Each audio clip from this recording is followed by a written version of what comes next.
Should German authorities use Palantir, the US-based AI software provider? Germany's domestic intelligence services reportedly say no.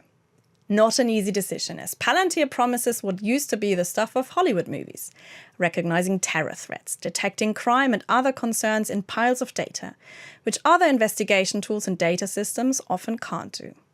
However, data security and cyber policy experts applauded the alleged decision against Palantir.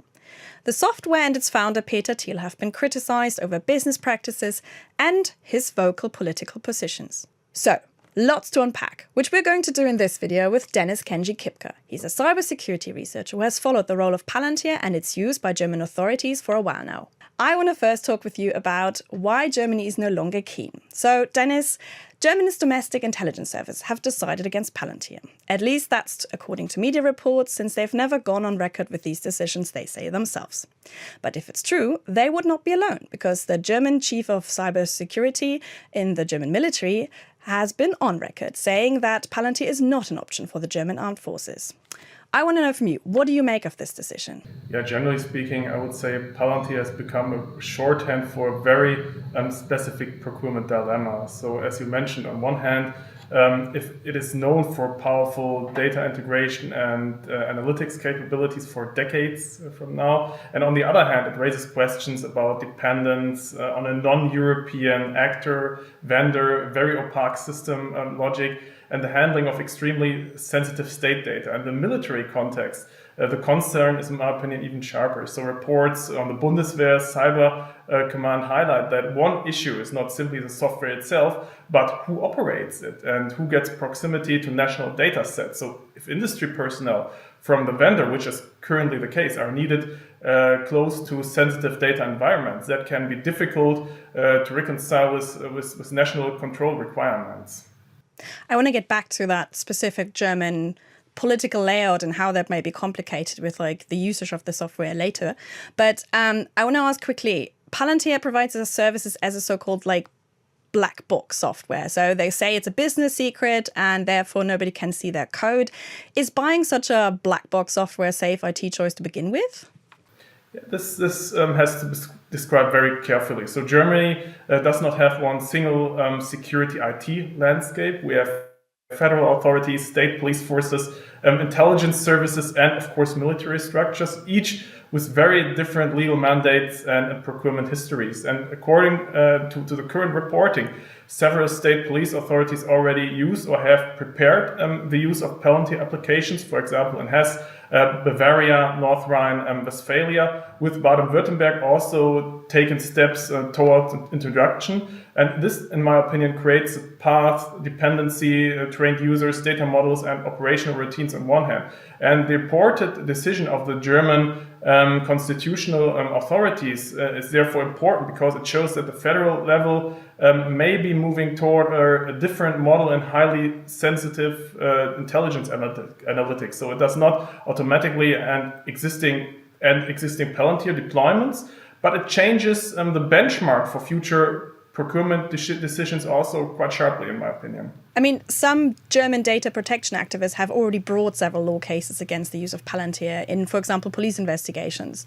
How successful have these cases been, and has that helped or contributed to that sort of cybersecurity awareness around Palantir?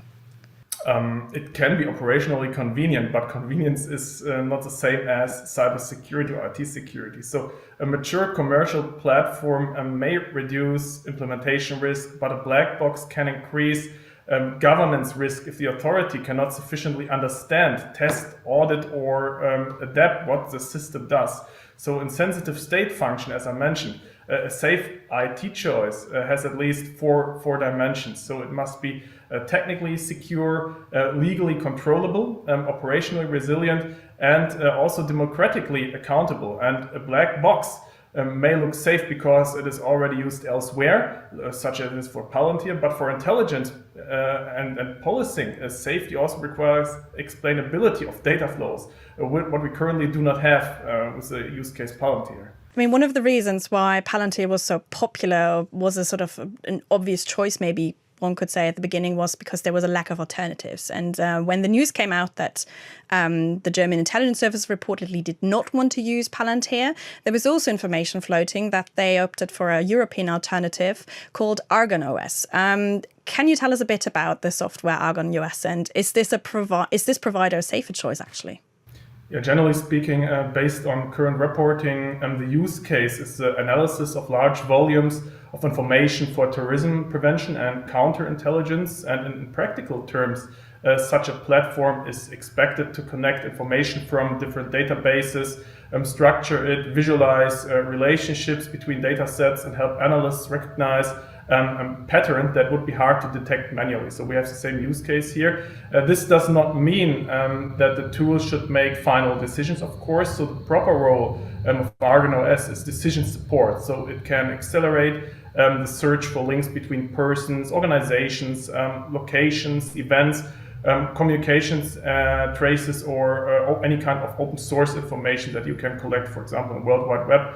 But operational conclusions must remain with trained officials under legal oversight. So practically speaking, the tool is quite comparable to the functions we see in Palantir software. But now there's often talk also because of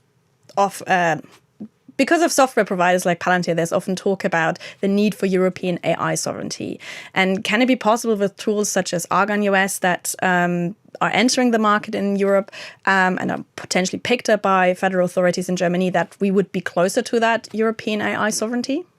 It may be the safer choice in some sovereignty-related dimensions, definitely, but that should not be overstated. So a European provider can reduce certain dependency risks and may make it easier to line hosting, operation, contractual control, and oversight with European legal expectations. In Argon, US is presented as a governed data and AI platform that can be deployed on-premise in air-gapped environments or in sovereign cloud settings. So the company also describes capabilities such as data ingestion from multiple sources, knowledge graphs, and auditability. These are all relevant features, of course, when it comes to digital sovereignty in the European Union. But safer doesn't only mean European. So a European black box would still be a black box. So the real test is whether an authority which uses software can inspect, govern, audit, and also constrain, adapt the system in line with German and European constitutional and data protection requirements. This I would consider the most important thing when it also comes to European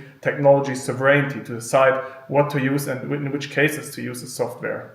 Coming back to what we discussed at the beginning, we talked about the alleged no from intelligence services here in Germany and the other criticism of the Palantir option.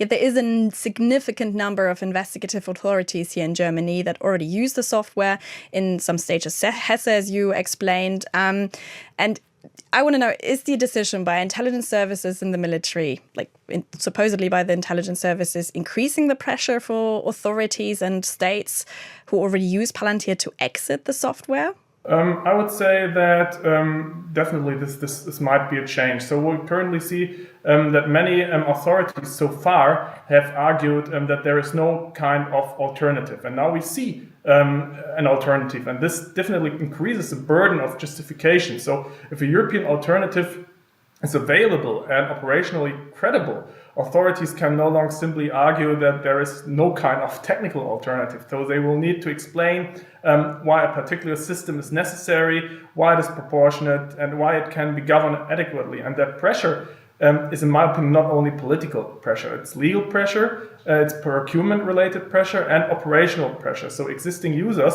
will have to show that the legal basis is still sufficiently precise, and that the system is auditable, that access rights, for example, are tightly controlled, for example, regarding personnel from that company who operates the software, and that data sources are limited to what the law permits. And at the same time, we should still avoid simplistic conclusions that we currently also see. So replacing a system that is already embedded in operational workflows is, of course, not trivial. So migration can itself create security risks, data quality problems, and training gaps. And the key is not rushed exit, but a control reassessment of this whole governmental surveillance sphere. Dennis-Kenji Kipker, cybersecurity researcher, thank you very much for your insights. Thank you.